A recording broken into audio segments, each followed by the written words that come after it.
Recording. Okay, and welcome everyone. My name's Renee Skaggs. I'm the program director of the Farm Planning and Ag Assistance Program at the Pierce Conservation District.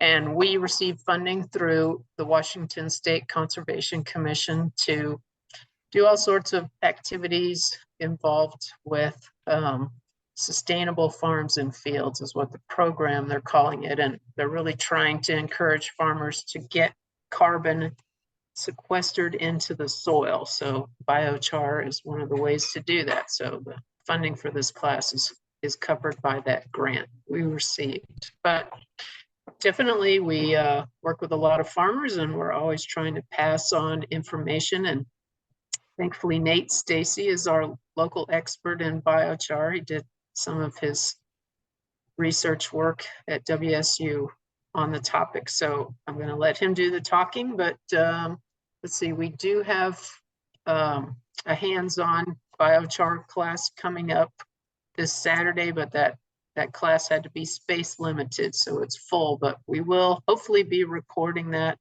and I'm going to put it on our website. And when I do, I will email all of you and let you know when it's up there. Fingers crossed. And definitely, if you didn't sign up for our newsletter, please do so because we're always having interesting workshops, both on farms and via webinar. So love to keep you up to speed on what we're doing. So without further ado, Nate Stacey from Tilt Alliance is going to be talking.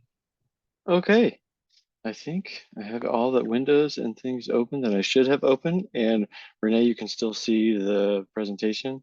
Great.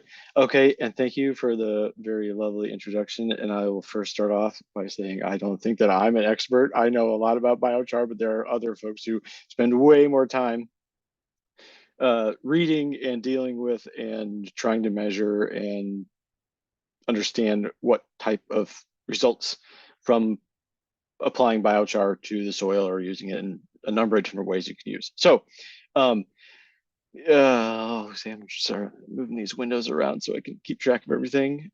Clearly I am a scholar of literature with my incredibly descriptive title slide there, biochar exclamation point.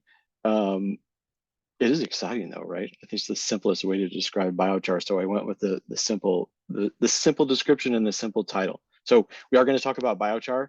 That's actually a picture of some biochar, Oregon biochar, I believe. And oops, no, we are going to try to talk about biochar. There we go. So here is a little outline about what we're going to do this evening. And I'm hoping to talk a little bit what my experience has been and what the research has shown, and then hopefully have a discussion, more so on the discussion part, to hear what other folks are doing with biochar, what their experience has been with biochar, how they're attempting to use biochar instead of me just yammering at all of you for the evening. It's so much more interesting when we can have a conversation, and we can do that through the chat and we'll figure that out. But here we are with the outline. So I'm going to give you an introduction to me. Then I will talk a bit about biochar itself, the physical properties and what biochar is, and then try to do a high level summary about biochar and soil. And there is a lot of debate on a lot of this information, and I will point a lot of that out in areas where we think we know some things and other areas where we're not exactly sure. And that's typical with science. And if any of you pay attention to soil science, that's pretty standard. So I am from Tilt Alliance, and I work with the farm program at Tilt Alliance. I'm the farm program director. And for those of you that don't know, Tilt Alliance is just a 44-person nonprofit. And as it says here on this slide, this is our tagline: we support farmers in the adoption, implementation, and management of organic, regenerative, yada, yada, yada. Basically, we support farmers, and we try to create scenarios and host events that allow farmers to get together.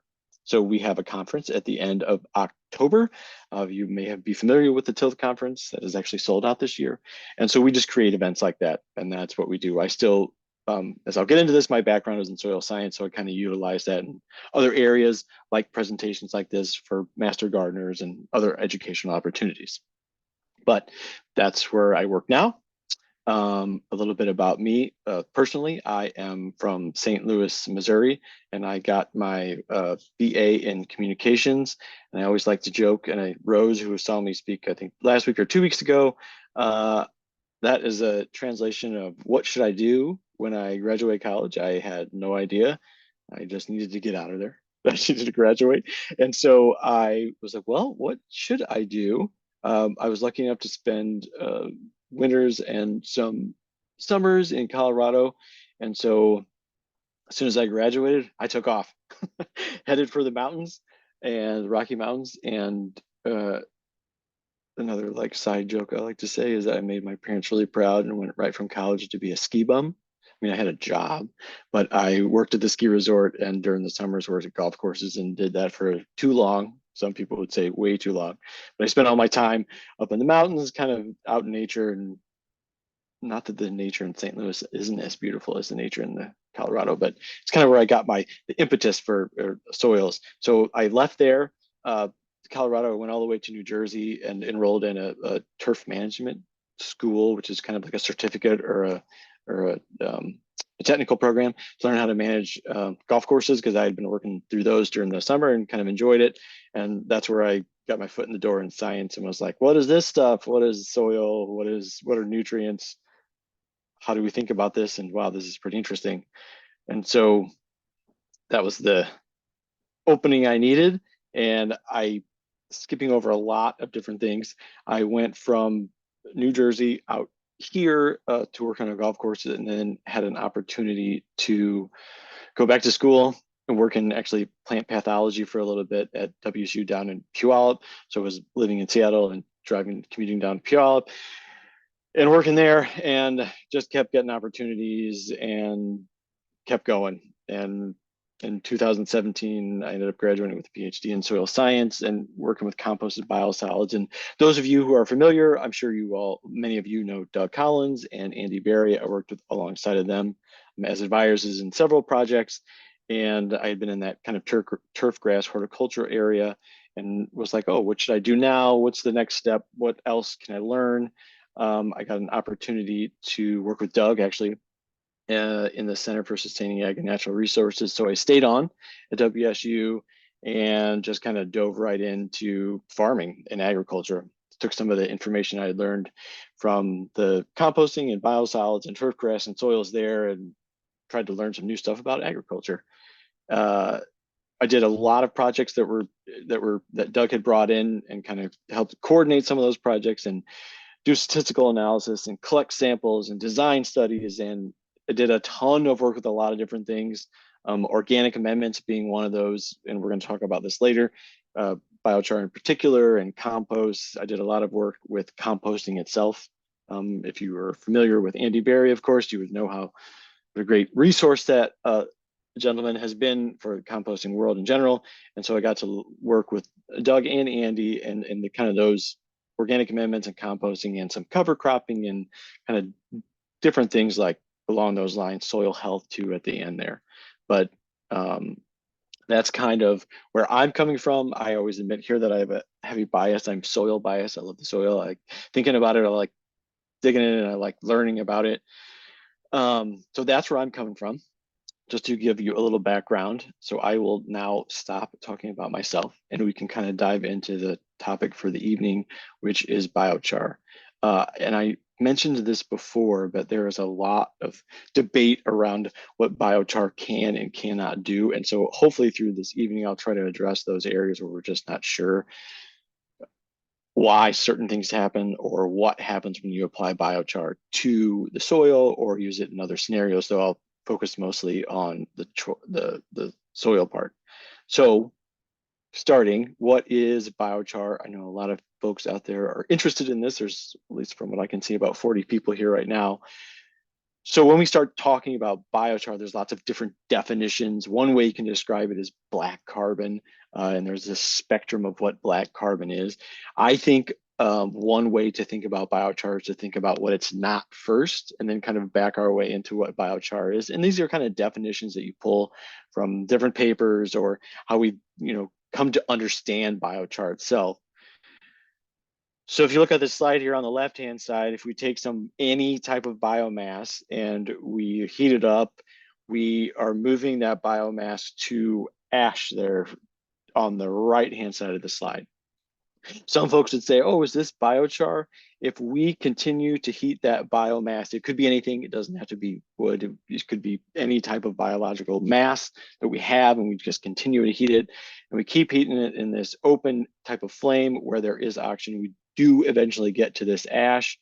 And then you think to yourself, what is the ash? And so in that ash itself are elements: calcium, silicon, potassium, aluminum, magnesium, iron, sodium, just to identify a few. And of course, there are different proportions based upon the biomass that you burned. But when you think about ash, that is what's in that element. And so that itself is actually not biochar. I like to think of a way of thinking about biochar, as I mentioned, as what it's not. So it's not that.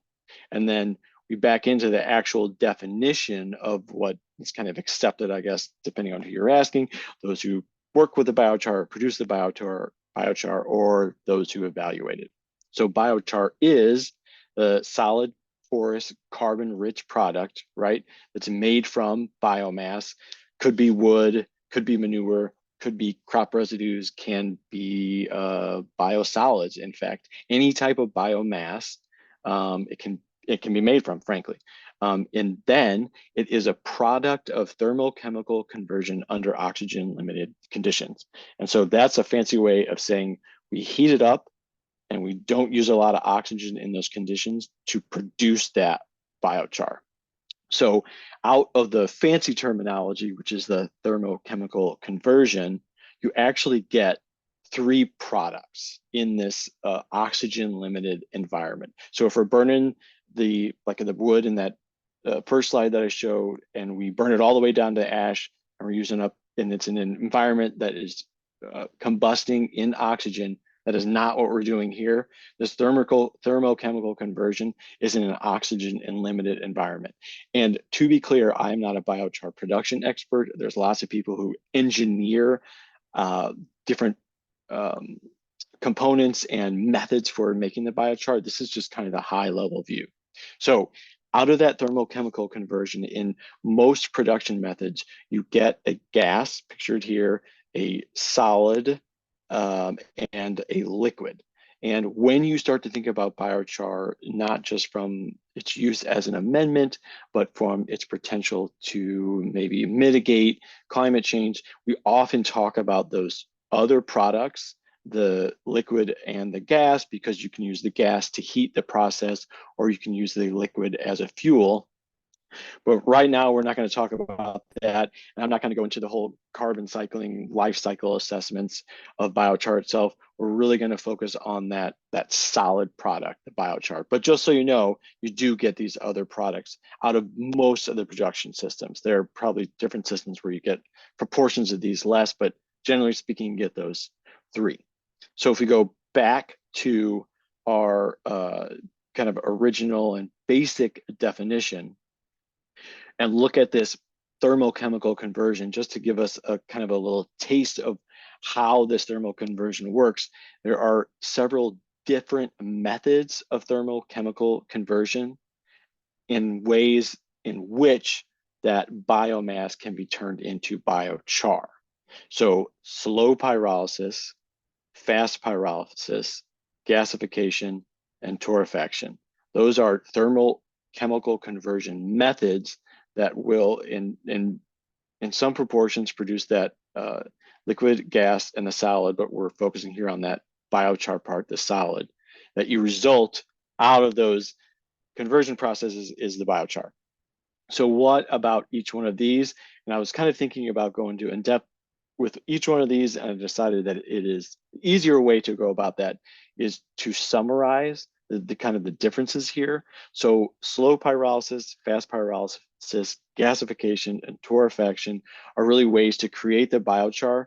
And in each one of those, you vary the temperature. It's kind of the high level way of thinking about it, the rate of heating, so how long it's heated, and then you adjust the amount of air. And there's all kinds of different manipulations and processes in producing the biochar in each one of these that then results in a type of biochar, meaning you get some physical properties and chemical properties that vary based upon the production.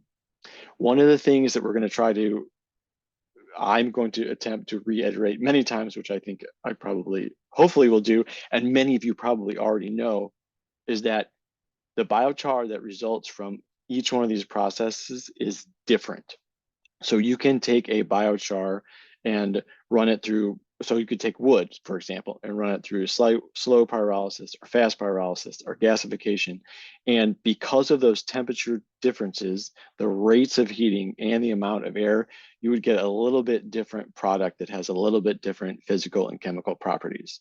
So not only are we adjusting these temperatures, but if you then adjust the type of biomass, you'll get a different biochar, meaning a wood biochar or a biochar that is produced from wood, or say crop residue, is going to have different properties. But these are just different ways to produce a biochar from any feedstock that's going to have biochar-like properties and qualities, but they will be distinct based on the feedstock and the way in which it is produced. And these are just examples of production methods. So if we go back to our simple definition of biochar, it is a porous, carbon-rich product. So that's what we're looking for as some of the physical and chemical qualities of the biochar. But just to note too, that if we look at heating any type of biomass in those oxygen-limited conditions, and we just keep heating it, we actually can end up with like a graphite material. So if you look at this image here, it's got 400 C, so 750 Fahrenheit on up to 2500 C. If you were to take that biomass and you just keep heating it in those oxygen limited conditions, you start to change the structure, the chemical structure and the physical structure of that material. And you can actually, it kind of results in plates like graphite. We tend to be down in this lower, I don't know if you can see this, but in that A kind of section, we're in the temperatures, generally speaking, below, I've seen some research done with biochars in the 900 C, excuse me, in the, no, that's right. Yeah, somewhere in that like 350 to 600, 700, 800, 900 centigrade. I think in that point you would probably be outside of what's generally accepted as biochar. Just as a reference, the heat and the temperature impacts or results in changes to the material itself. Okay, clear as mud, right? So we have a biomass, some type of feedstock.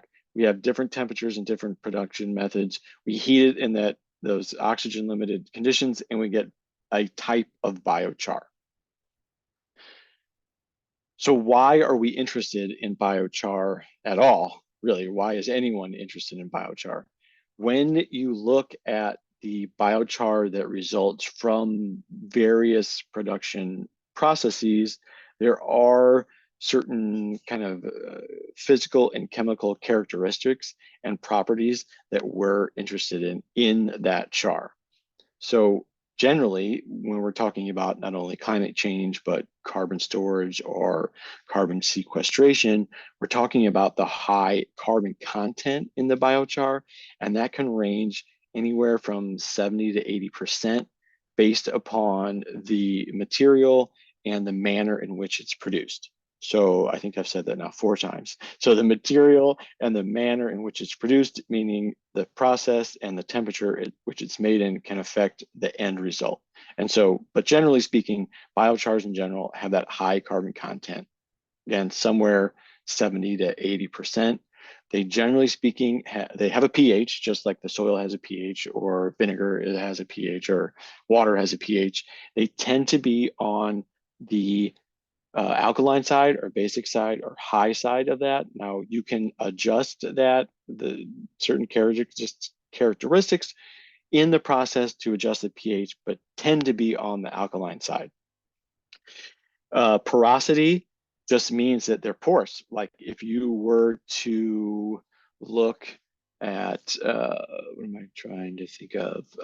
A sponge. That is the like physical structure of it. It's very porous. There's a lot of space in the biochar itself. And I saw the question. I'm trying to monitor all these things at once. CEC is cation exchange capacity.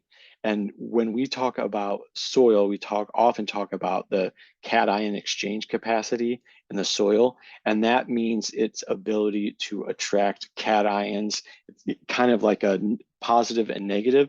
So if the component in the soil has a negative charge and you have a cation like calcium, so C with a plus, then that calcium would, for lack of a better word, it would adhere or adsorb to the negative charge, whatever it might be, organic matter or clay particle, or in the case of biochar, to that material. So when we think about the cation exchange capacity, kind of I'm putting my soil lens on, we're adding a material to the soil, which we'll get to, that has the ability to retain certain nutrients. It's not only retaining them, there is also an exchange in that process, but that's what we're talking about when we're talking about the cation exchange capacity. And then surface area just means it has a lot of surface area. I mentioned two characteristics before about its porosity. So if you would think about a sponge, it's very porous, but if you were to measure all those little nooks and crannies in that sponge, that actually provides it with a lot of surface area, which also influences the CEC because the cation exchange capacity is related to the amount of surface area, and it's also related back to the porosity. So these are the, not a complete list of the characteristics that we tend to think about when we're thinking about biochar and how we would use it and why we use it. But it's just kind of give you a general idea of those physical and chemical properties that we're interested in, particularly when we're thinking about adding it to the soil. But I think this is the 5th time I've said this. The biomass, the feedstock, and the temperature can change those physical and chemical properties. So if you look at this table, on the left-hand side of the table, you've got different parameters or different characteristics. So porosity, surface area, cation exchange capacity, oxygen content, acid-base functional groups, and nutrient availability. Don't worry too much about those other than the nutrient availability. But you'll see in that second column at 350 C or 660 Fahrenheit, that's the temperature at which the biochar was made. You get certain characteristics like lower porosity, lower surface area, high cation exchange capacity. If you alter the temperature in the production of that certain type of feedstock biomass to produce the biochar, you can alter some of those properties. So if you look to the right-hand side of that table, you see the change in the porosity. As you increase the temperature, you get more porosity. As you increase the temperature, you increase the surface area.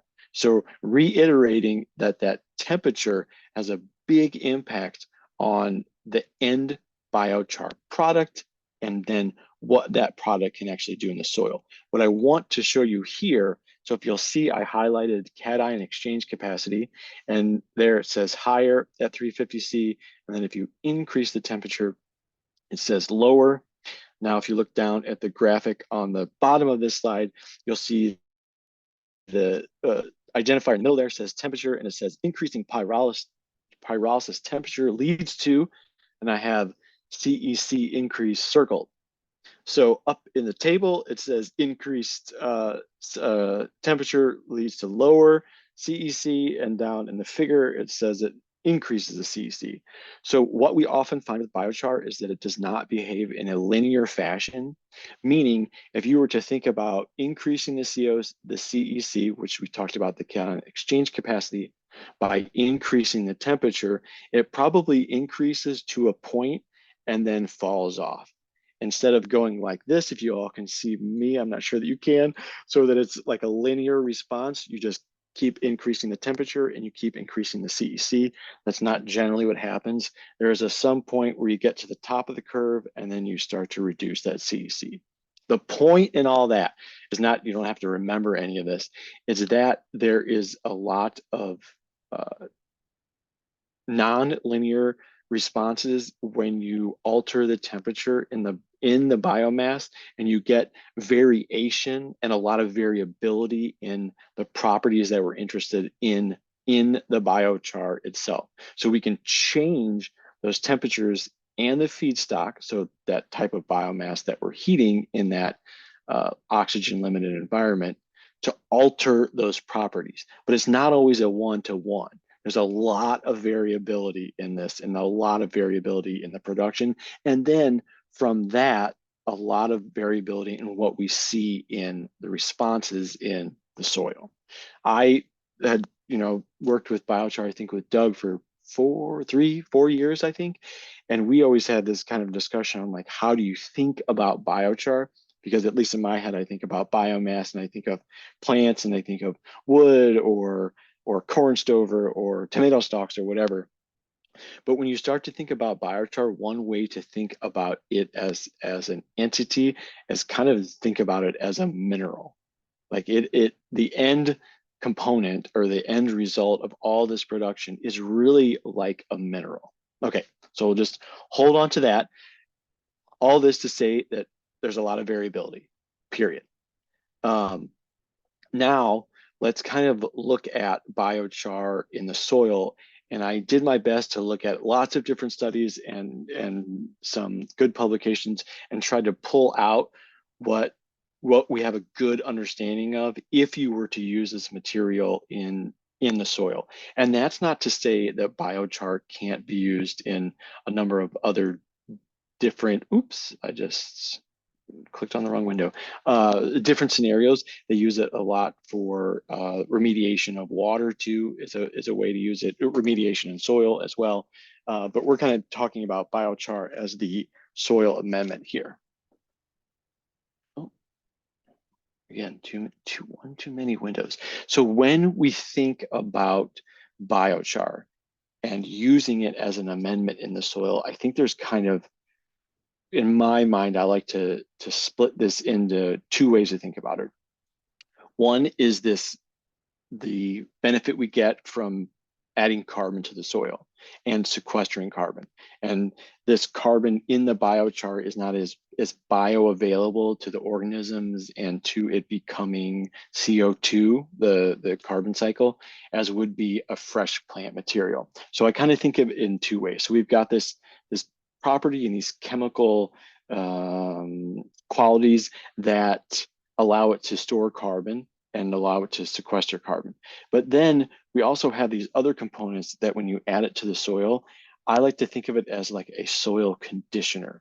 So there's the goal of storing the carbon and sequestering it, and then there's the use cases where you're conditioning the soil. And when we start to look at the use cases in that conditioning section is when we really start to define benefits of altering or improving or making changes to the soil properties. That's not to say that carbon storage and carbon sequestration are not important, but we start to define these benefits of utilizing the biochar as an amendment.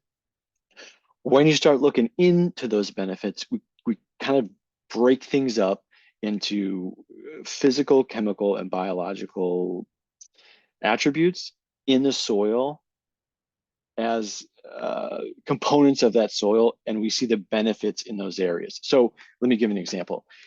When we add biochar to soils, we often think of the benefits in improving the physical properties of the soil.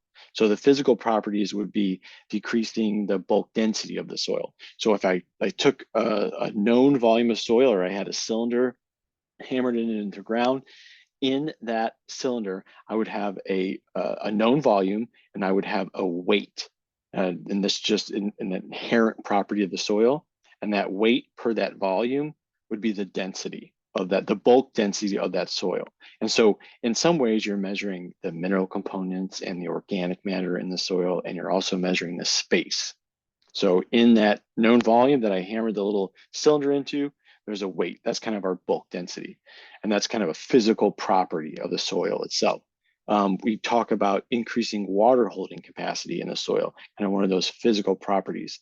The minerals in the soil and the organic matter in the soil and the spaces in the soil interact to allow water to not only be stored, but for it also to move through. So the biochar can have an impact, and in many cases can improve those physical properties in the soil. In addition to that, we talk about improving chemical properties in the soil. For those of you that aren't soil geeks, like I know some of you out there are, when we're talking about soil chemical properties, we're talking about the nutrients in the soil that help the plants grow, pH, cation exchange capacity, which I mentioned earlier. And as a proxy, we can use those chemical properties as a way to describe fertility of the soil. So how fertile is the soil for the plant that we're trying to grow, or if we're a grower or a producer, whatever crop we're trying to produce. And then how much yield do we get out of it? So if you add biochar to the soil, there are ways to describe its benefits in the physical properties, and then improvements in the chemical properties. The third and final way we think about, or I like to break things up into and talk about things in soil, is improving the biological properties. So that biological property can be the organic matter that's decomposing. So the leaf that fell to the ground and is then decomposing. It can be the worms in the soil that are eating that leaf and pooping it out. It can be the bacteria and the fungi, or the rotifers, or the macro and the microfauna that are part of that soil system. So in some ways, we kind of think about adding biochar to the soil and trying to evaluate and understand if there are improvements to those biological properties. Generally, and the easiest way to think about that is creating a habitat for the microorganisms. So if you remember 2 slides ago, or maybe 1 slide ago, I talked about the porosity of the biochar. So you think about that sponge and all those spaces in that sponge. If we took that biochar, which is that porous material, and added it to the soil, it, in theory, in ecological theory, it would create more space in the soil for those small microorganisms, in particular bacteria generally, and fungi, and a place for them to live, and then to get energy, and to die, and to contribute to the organic matter. So physical properties, improving the physical properties, improving the chemical properties, and improving the biological properties.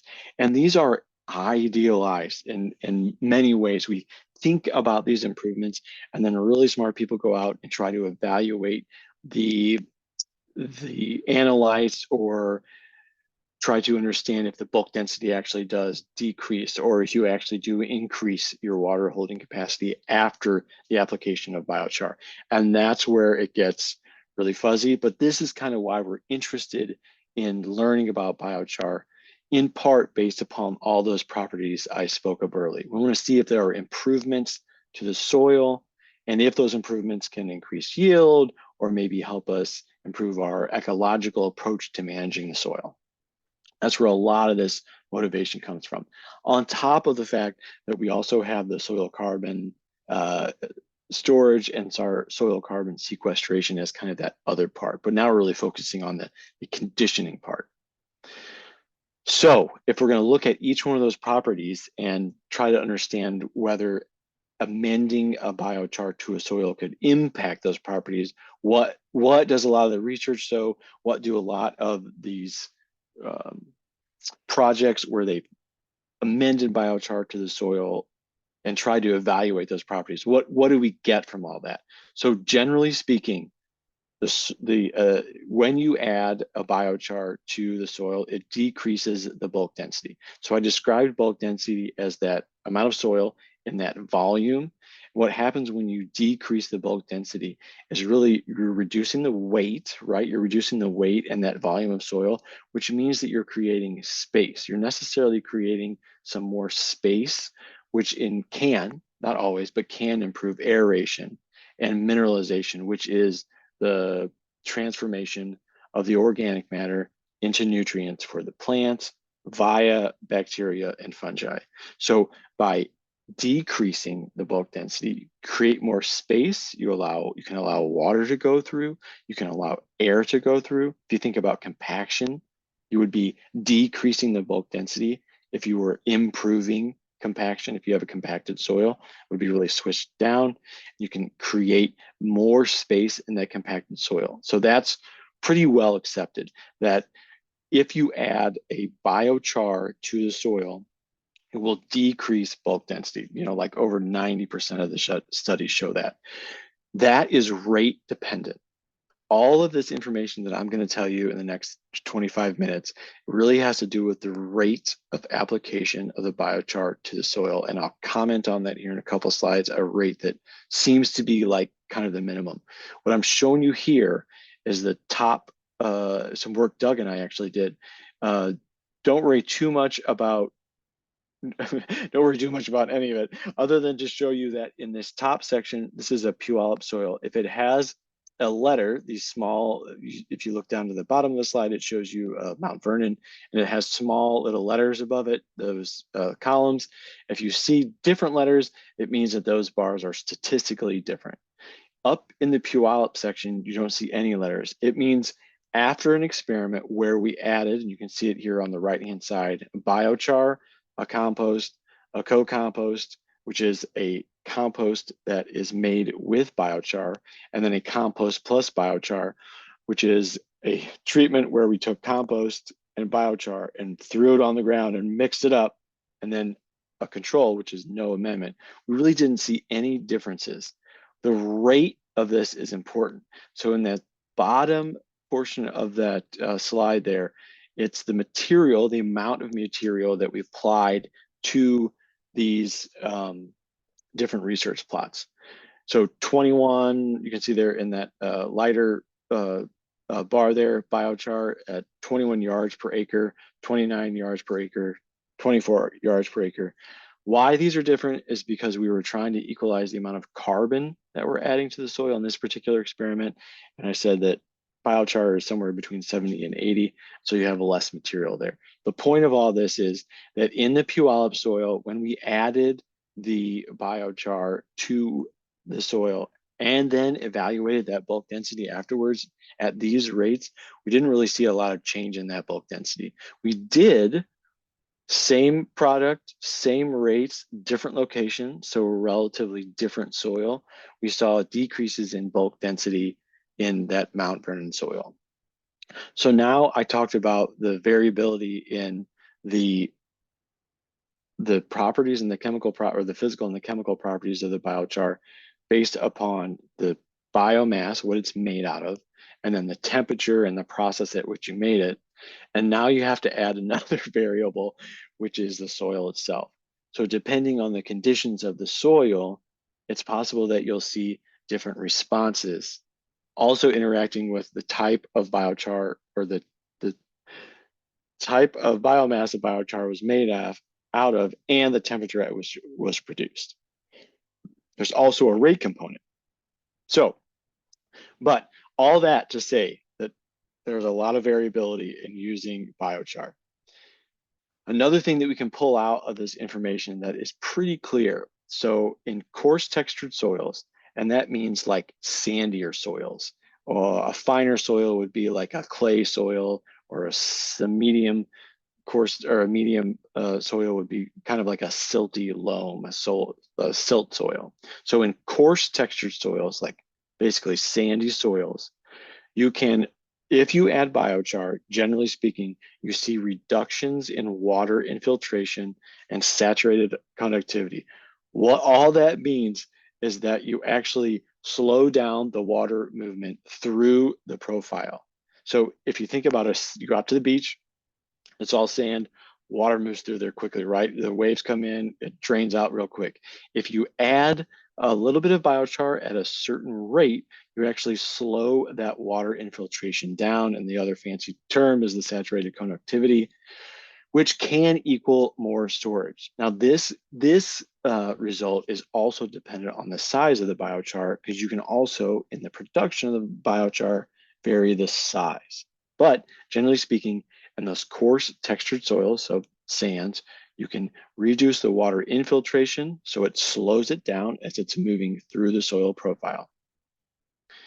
And fine textured, so that's the other side, kind of like clays and clay silts in there, or compacted soils, you can actually increase the water flow as a result of adding that biochar to the soil. So the biochar is its own physical thing and has its own properties. You're adding it to the soil and altering those physical properties in the soil itself.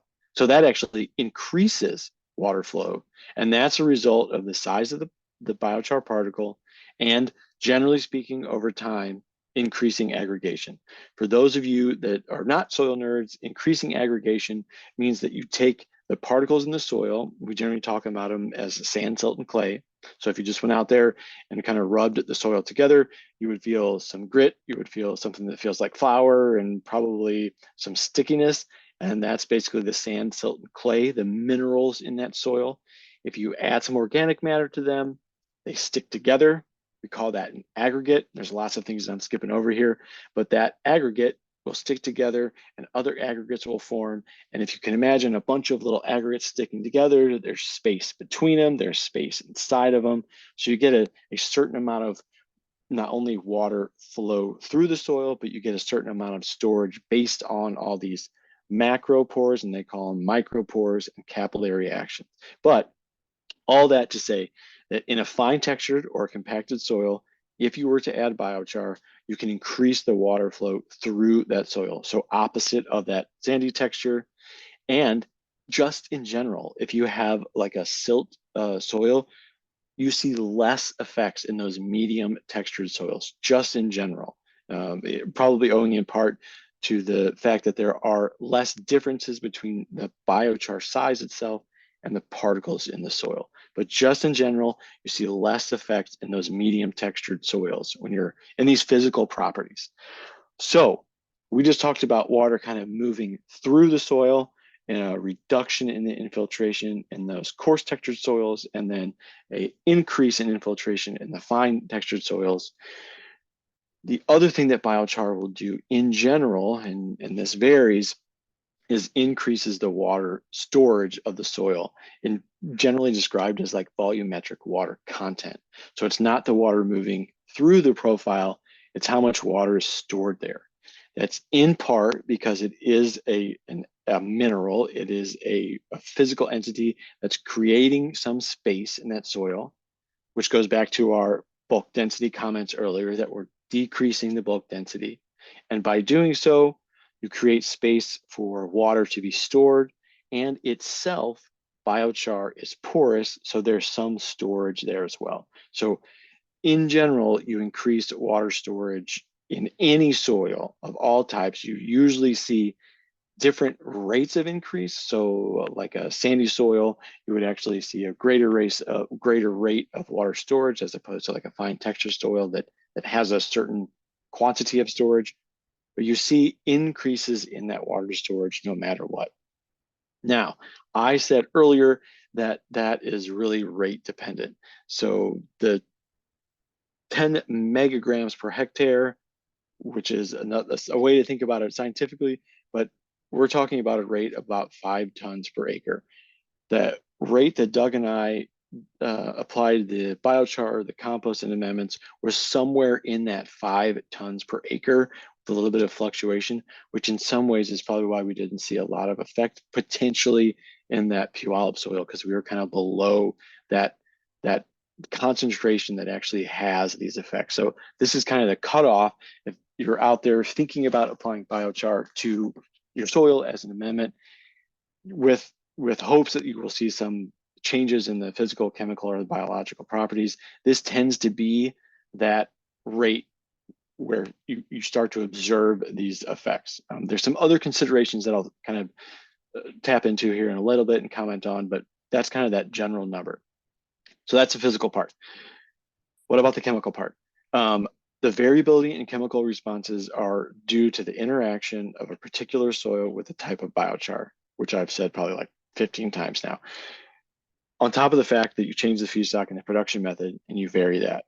And so chemical properties tend to be even more variable as far in comparison to the physical properties. So there's a lot of change in how the soil responds based on where that soil is.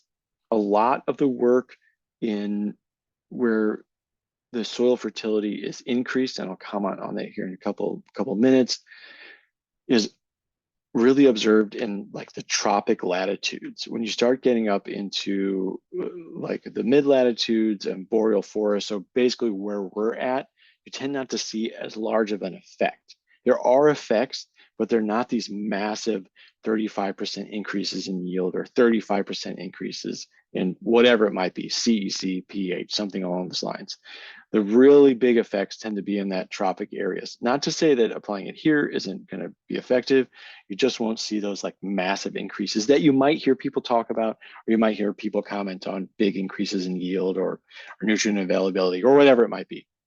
Okay, so back to the chemical part. So increases in soil pH, that's more pronounced in sandy soils. Again, that's also rate dependent because that pH of the biochar itself is alkaline. If you would add that to an acid soil, you generally see increases in the soil pH. Again, less pronounced where we're at, more pronounced in tropical zones, but you still do see an increase in the pH of the soil. So for those of you that don't know about pH of the soil, generally we're thinking about growing plants in that kind of 6 to 7 range. The acidic plants like blueberries might be down in the high fives. We on the west side of the state tend to be somewhere in that like 6-ish range. If you went to the other side of the state, you would be at somewhere around 8. But generally neutral is good for growing plants, and obviously plants can grow in 6 and or 8. But if you add the biochar to the soil, you will increase that pH some unit. Could be big steps, it could be small steps. Oops, did it again, didn't I? More pronounced in sandy soils and in those tropics. Okay, we talked about the CEC properties of the biochar. When you add that to the soil, not really surprising, it increases that CEC value in the soil, which is something we can measure. So in theory, the soil, after you've amended it with biochar, could hold more nutrients or more cations and can exchange those more readily. This is, generally speaking, something you see except in soils that already have a high amount of organic matter, like similar to our soils, because we have a lot of precipitation. We grow a lot of biomass.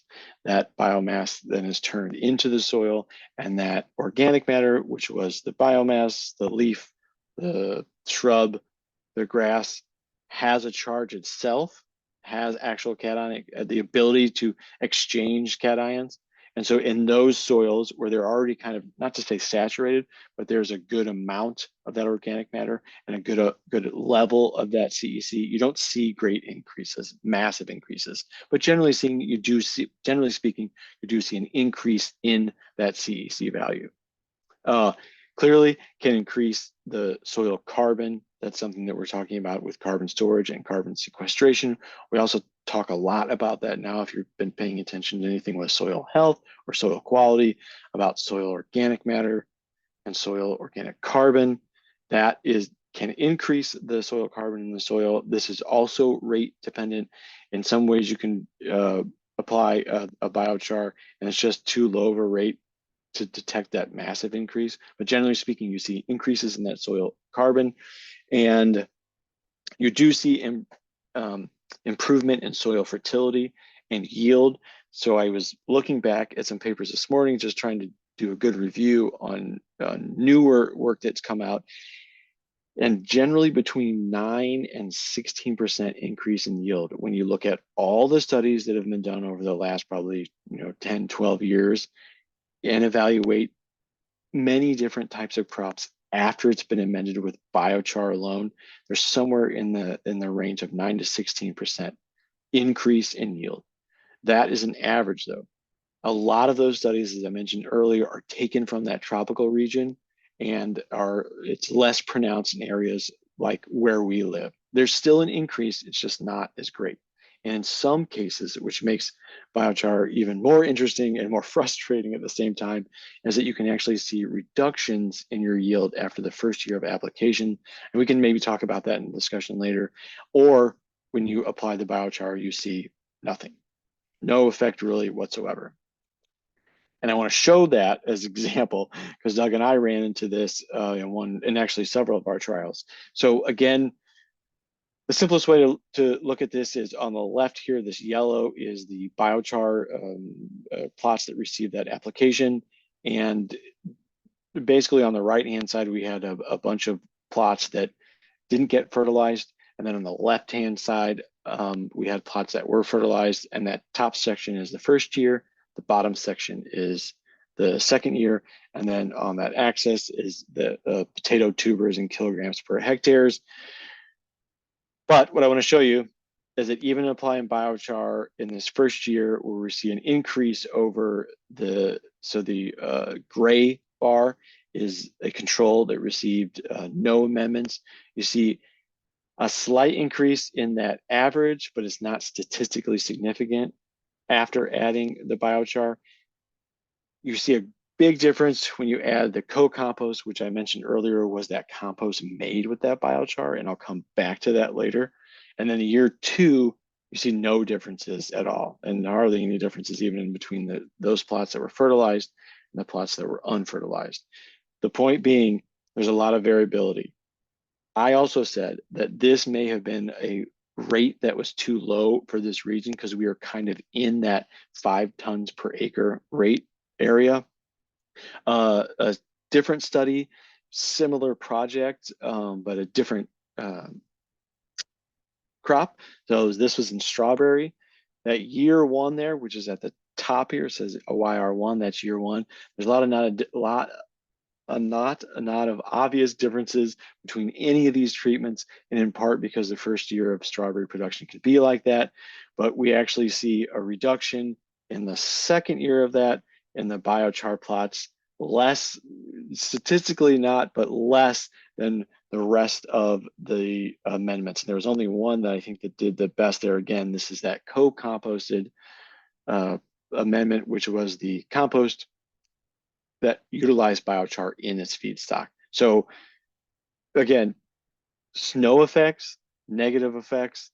Generally speaking, you see like an increase from like 9 to 16%, but that varies because that's averaged over lots of different areas, lots of different soils, and lots of different conditions. So that's kind of the overview of the chemical properties. Now we'll touch on the biological properties. And as I was reviewing all these, it got even more complicated than all the stuff I've already been talking about probably. It is highly variable.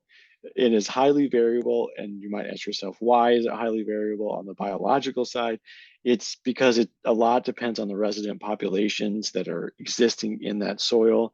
It depends on the texture, which is that proportion of sand, silt, and clay.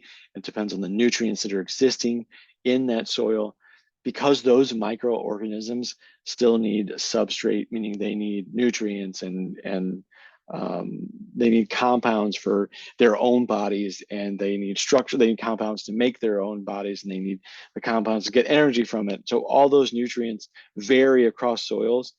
And generally speaking, you don't think of like biochar as this nutrient rich type of material. It does have nitrogen in it. There is some phosphorus in it. There is some potassium in there.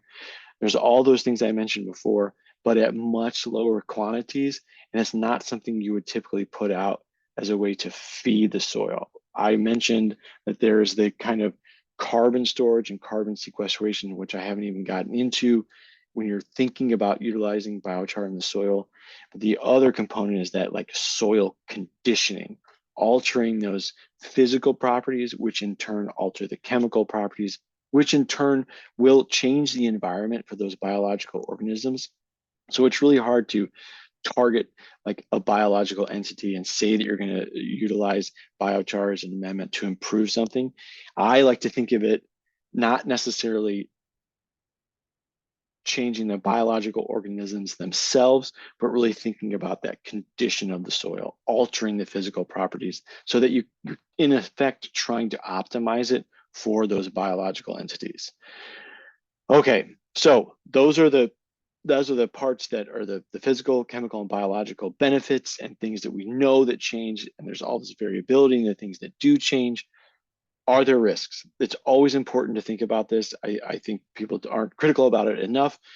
And where do those potential risks originate? Feedstock. So if you have some contaminant in your feedstock that the biochar is made out of, that could potentially go into the soil. They're in the process of pyrolysis. There are compounds called dioxins that are created. And I did a pretty good search this past weekend just to refamiliarize myself with this. And these toxins tend to be in really low, really all, in some ways, just barely detectable concentrations in the biochars, at least that I reviewed. And then what are the additional risks to that? Salts, potentially heavy metals in the biochars, and the PAHs and dioxins, which are a result of the process itself. They're really low, and in some cases barely detectable by the methods that we have now.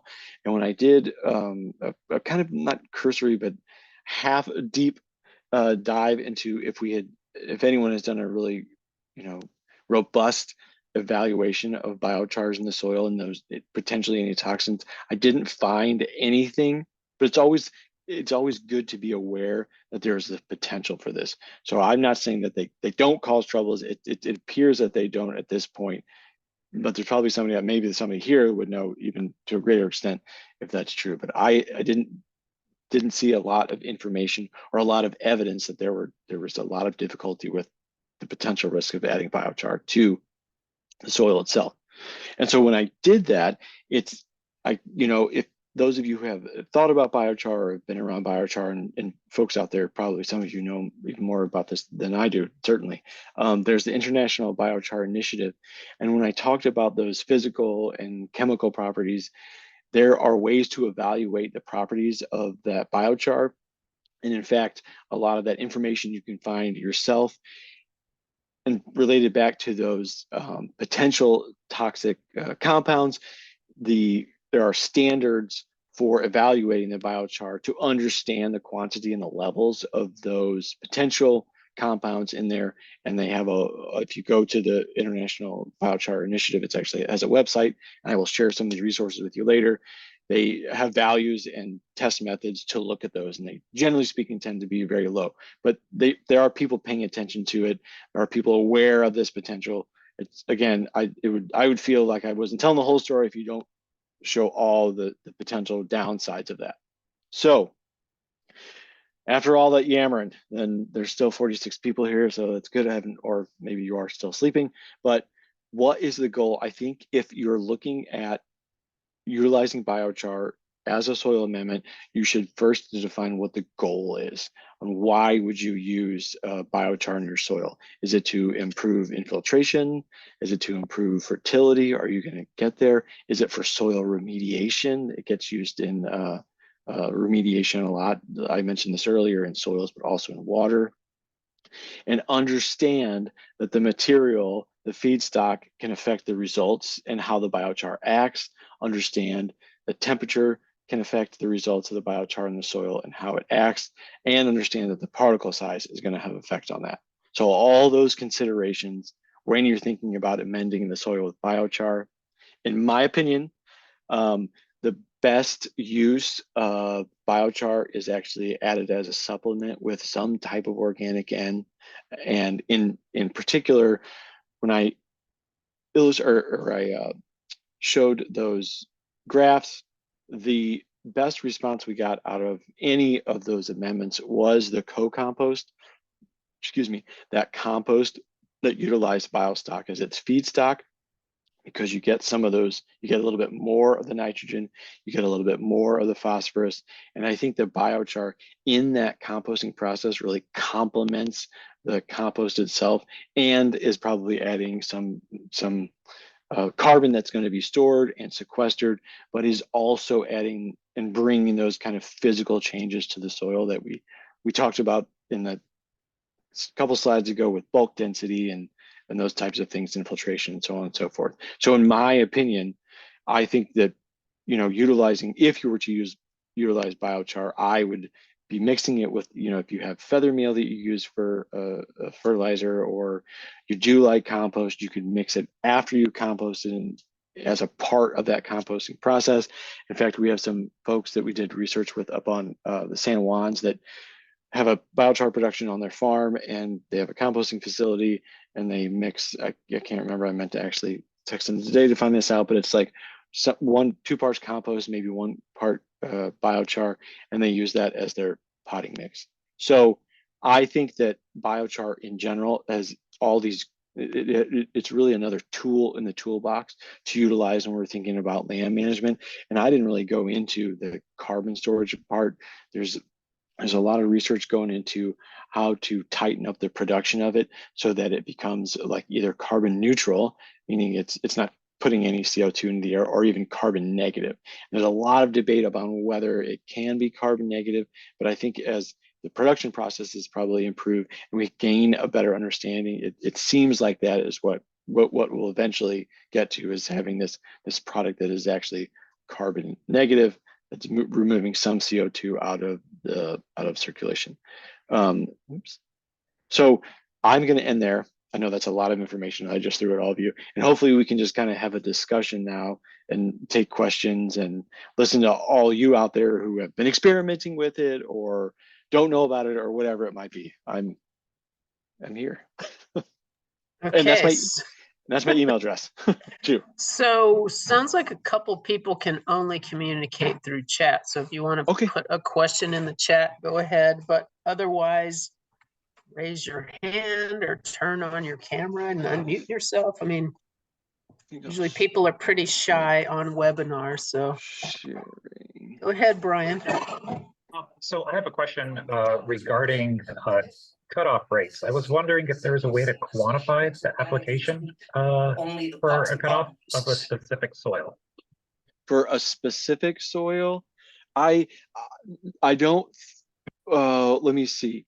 I think the only thing that you can really, I think, predictively utilize is that 5 tons per acre rate. That is going to get you some response in the soil, but it would have to be specific to the type of soil, and you'd really have to think through that. But I think if you do anything less than 5 ton per acres, which is at the rate we applied that, then you're probably not going to see any of those effects. And there could be benefits. It may just not be measurable. But if it were me, I would be consistent with that 5 tons per acre. And I could do, Brian, if you send me an email or you want a calculation, we could look at what that would be.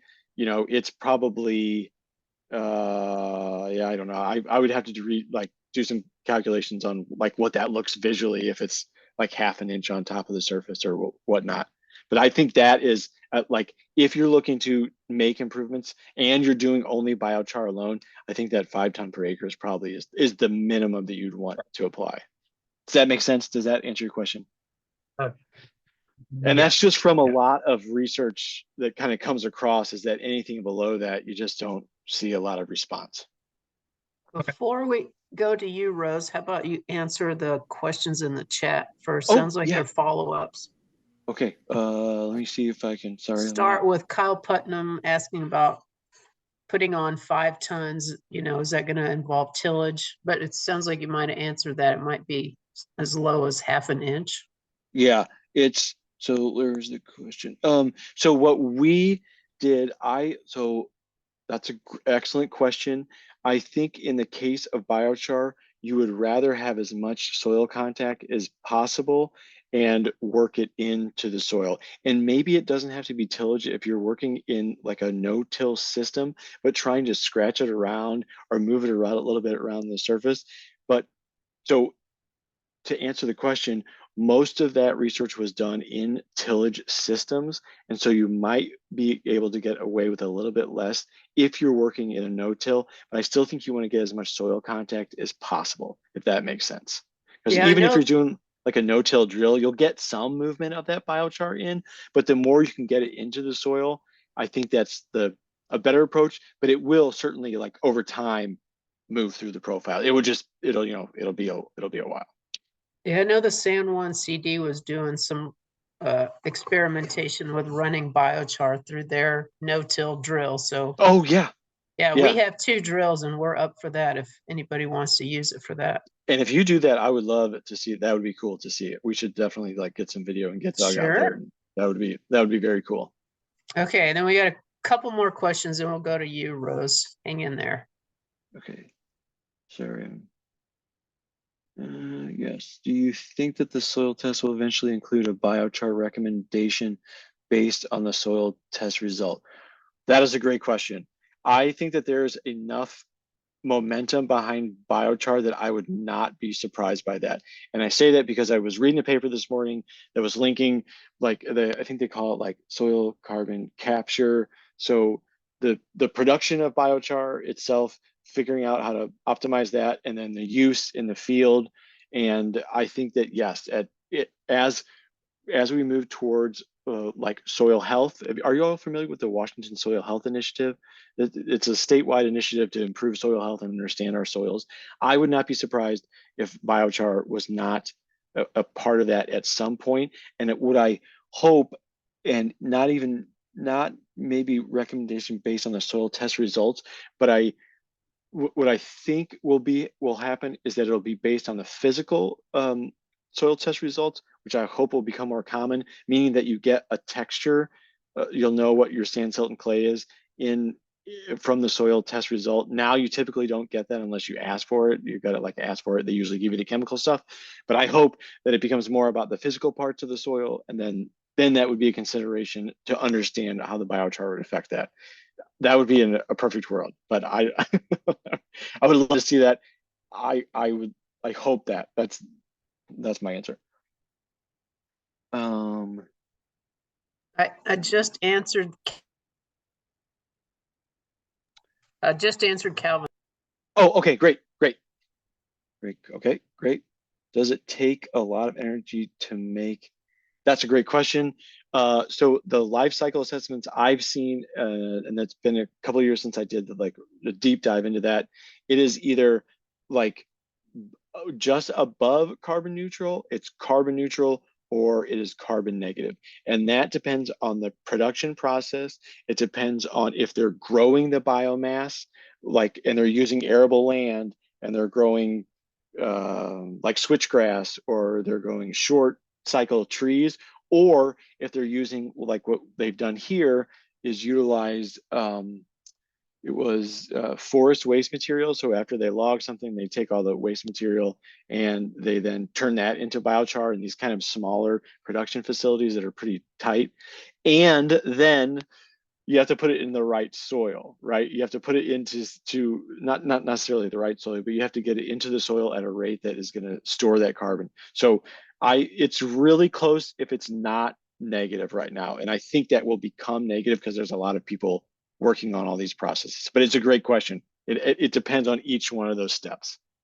Okay. And so, oh yeah, no, go ahead. Before we go into Marty's question, why don't we answer Rose? Okay. Go ahead, Rose. So I kind of have two parts to my question. One is, do you think, Nate, that there's a better time of year to apply your biochar? And then that is a good question. And then my other part of my question, it was kind of question statement maybe, is that did you talk in there about charging, your biochar and stuff? Yeah. Yes. Okay. Because it's like, I really feel like for me, in the past, I've always used like a small amount of biochar, like you were talking in your experiments where you do a little bit of biochar with a little bit of compost. But I think that I really developed over the last few years that I think it just does, to me, anecdotally, does so much better when I actually do it in my compost. That it's actually part of the development of the compost itself, so that it fills those spaces as it goes with our little heebie-jeebie microbes. Yeah, absolutely. So Rose, hold off. Remind me of the first question here in a second, but I'll address the second one, or the first one. Remind me, Yes. I will address the second one first. So Rose it's a great point, and I didn't even dive into this because it's a whole nother kind of variable in biochar. Rose talked about charging or activating the biochar, and that is essentially when it comes out of the heating element and it just kind of sits there. It has these, they call them functional groups on the sides of the biochar, and it is a certain way. And if you like add water to it, or you can add, I think people will even add like fertilizer to it, and I mean organic fertilizer, or they'll mix it, what else have I seen? Or mixing it with the compost. In a way, they're trying to kind of what's a good way to describe it? Kind of rough up the edges of the biochar and to a certain extent, so that it will kind of attract more nutrients and exchange more nutrients. And so I think that that is a better way than just straight biochar without anything done to it. You mix it with your compost. I totally agree with you, and I'm all for that. We saw that in some of the work that we did, and I have not just like sprinkled water on it and then let it sit. But I've read that that is also another way to do it. My guess is that the best way is to mix it with something, because one of the major benefits of the biochar is those surface area and all that CEC and all that surface charge. And if you can get like some of that compost to adhere to that, you're just kind of creating these layers on there. But I don't know about I've heard about the watering and then letting it sit. But so I totally agree, Rose. I think that is the best way to do it. Mix it in the compost and even give it some time in there. And then as far as the timing of the application, I think it really depends on what your goal is. I don't know off the top of my head if there's a better time. The only thing I can think of is that, before, and this is going to have to do with your soil texture. So like if you have a sandy soil or a clay soil or silt loam or something, and the size of the biochar, you may not want the size of the biochar to be similar to the size of the soil, because it could clog. I'm going to say clog for a lack of a better way, but it could kind of fill some of those pores. So you kind of want a difference in the biochar size to your soil. And generally, from what I've seen, the size ranges it varies in the biochar itself. So I think you would be okay. I think maybe you wouldn't want to put that right before the rainy season, as opposed to putting it in the spring or even the summer. But timing, I'm kind of just speculating there. I don't know that one is better than the other than what you're trying to get out of it. Does that make sense? Yes, but Yeah. can I ask one more thing about Oh yeah. the water thing? When you were talking about some people put, putting water on it. What I would be worried about with that, Nate, is that you're going to attract a lot of anaerobic stuff in there. You're going to have like your possibility of having just like stagnant water, basically anaerobic kind of stuff going on. I know people like sometimes it's kind of that debate of using worm tea as or leachate, or it's like, okay, there's differences in that, because are we just putting straight bacteria laden gunky stuff on, or are we actually putting some really good healthy microbes in there that we're trying to put into our soil? So that would be curious to me. But that's it. Yeah, that's a good point. And I wonder, Rose, if you, instead of like, if there was a way to have the biochar sitting over some type of like screen so that you could get some drainage through it, but you're just kind of, that would probably be the best way to do it. So it's not just sitting in its own mess. Putrid sludge. Yeah. Thank you, Nate. Okay, that's good. All right, so looks like the next question is from Marty. Has any work been done on pasture? I know there has been work done on pasture, but I cannot remember off the top of my head. Marty, I can send you, because I know I've come across this. If you send me an email at, and I'll just even type it in the chat, Nate Stacey at Till Alliance, I will get that for you. I know there's been work, I just cannot remember it. I know the San Juan Conservation District did some work, but I don't know if they did any research to follow up the results. Okay, so Stephanie is asking, looking to quantify it to what someone might apply to a 4x8 raised bed, for example, on the application rate. 4x8 raised bed. I think I would go 4x8. Oh, I calculated it to 0.23 pounds per square foot. Okay. Based off of your application of 5 pounds per acre. 3 pounds per square foot. Okay, again, this is a good question. Stephanie, if you email me, because I have a nice calculation that will look at like the depth, I can figure that out for you. But Brian, if that's correct, I don't know why that wouldn't be. In a garden setting though, the only thing is most of that, so the only thing to consider is that most of the stuff I'm talking about is taken from like row cropping and big. You might want to scale that down a little bit in the garden. And in fact, if you all go on to WSU Extension, Linda Chalker Scott, I think, wrote a publication on biochar for the garden, and there might be a rate recommendation on there. And that's a free publication. So it's WSU Extension. And if you search for biochar, I know that she has a publication on that, and that has a rate. But Stephanie, if you also just email me, we'll look at that too. There might be a rate in her publication. I just can't remember.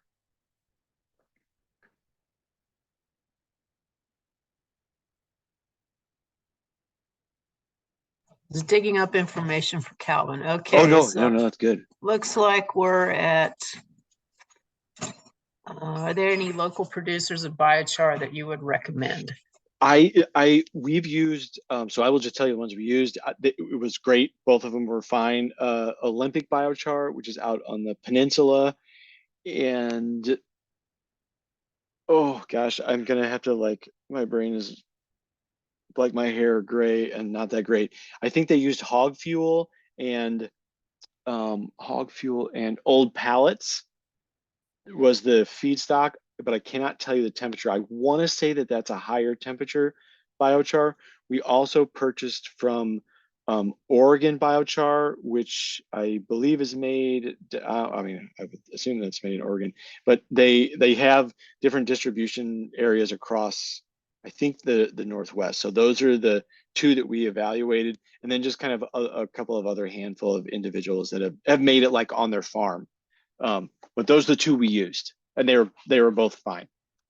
There was nothing bad about them. I will say this though, as a not necessarily like even a precaution, but if you're attempting to use biochar, you're going to do something with it, I would wear a mask, because even in the production, if it's a very efficient production, you do get some small particle, like fine ash. It's just part of the system. And I would just make sure that you're wearing some type of mask, because that stuff is not good for you. I don't think you want to be breathing it a lot. And we did whenever we were making the applications.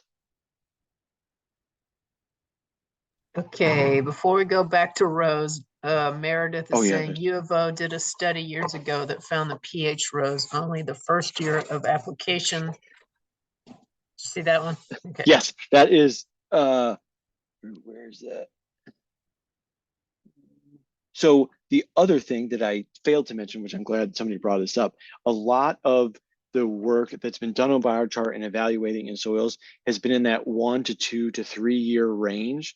What I'm interested in seeing, and probably will be coming out in the next couple of years, is what happens long term. So time is a thing, right, with biochar. I talked about how sometimes if you apply a biochar, it can, like, what it's doing is technically like immobilizing nitrogen in the soil, and so you see a reduction in plant yield like that first year if it's biochar alone and your soil is low in organic matter. It's a sandy soil and you don't have a lot of nutrients. But one of the components about biochar is that, and especially if you're utilizing it as a feedstock in your compost or mixing it with your compost, that there could be some long-term fertility benefits.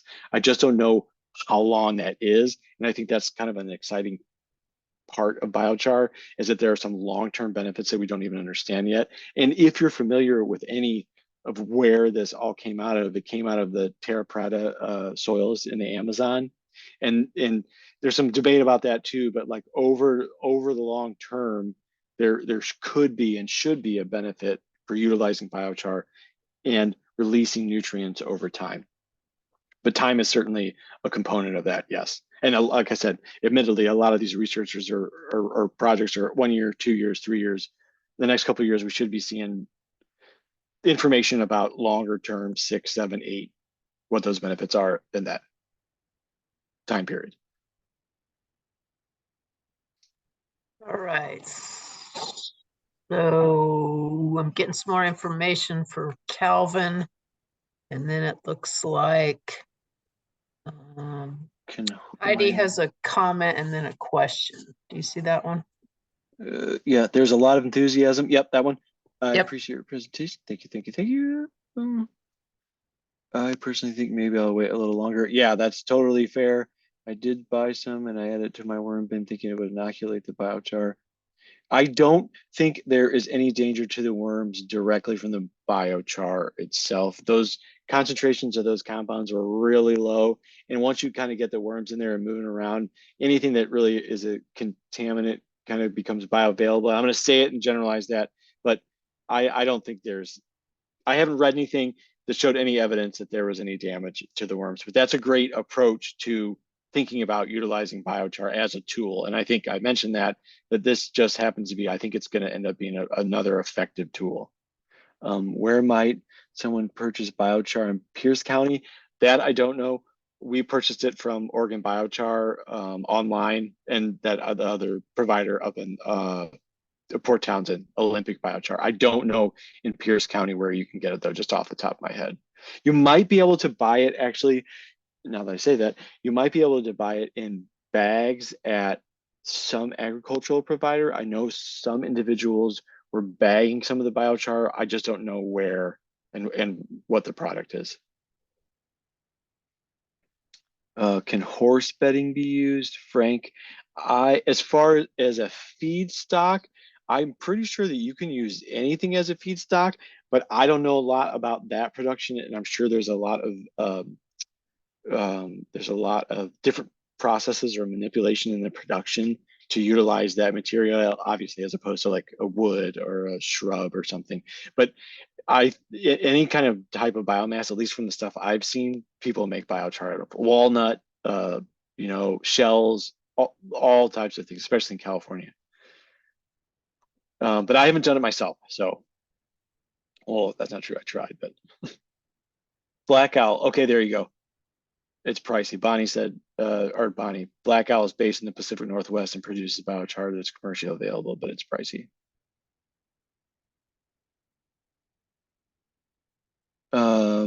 If one is looking to buy or producing their own, is an important component to have the raw material to be consistent in size or optimum. So the raw material and the size of the raw material doesn't matter because it's just going to be pyrolyzed. It's going to be heated in that oxygen limited environment. And then however that breaks down, you can then sieve the end of it to a certain particle size. So it wouldn't necessarily matter, from my understanding, on the size of the material going in.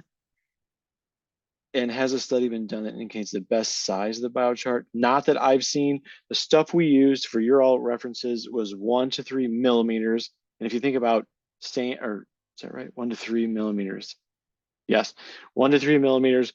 And if you think about a sand particle, if you just went out and looked at a sand particle, it was like a sand particle is 2 millimeters. Oh, wait a minute. 1 to 6 millimeters. Sorry, our stuff is 1 to 6 millimeters. Sand is like 2 millimeters. So you get some variation in size. I think what you do want, and this is my kind of speculative opinion, I don't think you want something totally consistent in size. I think you want that variation so that it doesn't overwhelm the system like too fine or too big, and having those differences in particle sizes, like almost differences in soil texture. We kind of want that. You kind of want variation in the size. I think that's a good thing. Or is size relative to the soil type? Size relative to the soil type is definitely important. And so I think if you have the variability in the size itself in the biochar, you're probably will keep yourself from getting into trouble. And again, that kind of that rate too is that go out there and evaluate it at that 5 tons per acre or whatever that rate is to see how it responds. I always like to test something like that in a small area just to see what you can see first. Oh, someone said I've been told I can find it at bags at Lowe's. That makes sense. I think I've heard that. Oh, cool. Someone posted how to make. And there are other like biochar classes and like processing types of educational opportunities. I think I got all the questions. Oh no, maybe not. This is me. Okay. Answering Bonnie. Did you have another question, Rose, or was your hand still up from before? We don't want to miss you. I just forgot to lower my hand. And then when you, Oh. then when you said it, I said, uh-oh, better lower my hand. No, it was great. I'm good. Thanks. Okay, anybody else before we go? So this is obviously being recorded, like I said, and as soon as I can get this thing up on our YouTube channel and our website, I will email all of you to let you know in case there's something you missed and you want to go back and review it. And probably, Nate, if you don't mind giving me your presentation. Oh, We could absolutely. also Yes. put that up there too. So in case Yes, you don't want to go absolutely. through all the video, but you just want to zoom to some slides, Yep. we'll have that up there too. And all of you that are here, don't hesitate to, or actually, Renee, maybe what I could do is, maybe this is probably smarter. I'll put together a little resource packet. Oh, And I'll awesome. send it to you, Renee, and then you can send it out to everyone. And then you'll have some of that information where I pulled it and other like places and resources if you're interested in biochar. Awesome. Thanks so much, Nate. I wish I'd had you as my Yeah. Soils 101 professor. Probably would have been way more enjoyable. Thanks for coming, everyone, and for your interest, and hope to see you this Saturday. But if not, we're hoping to videotape that and also have it up on our website, and possibly we can talk Alan into doing another workshop sometime.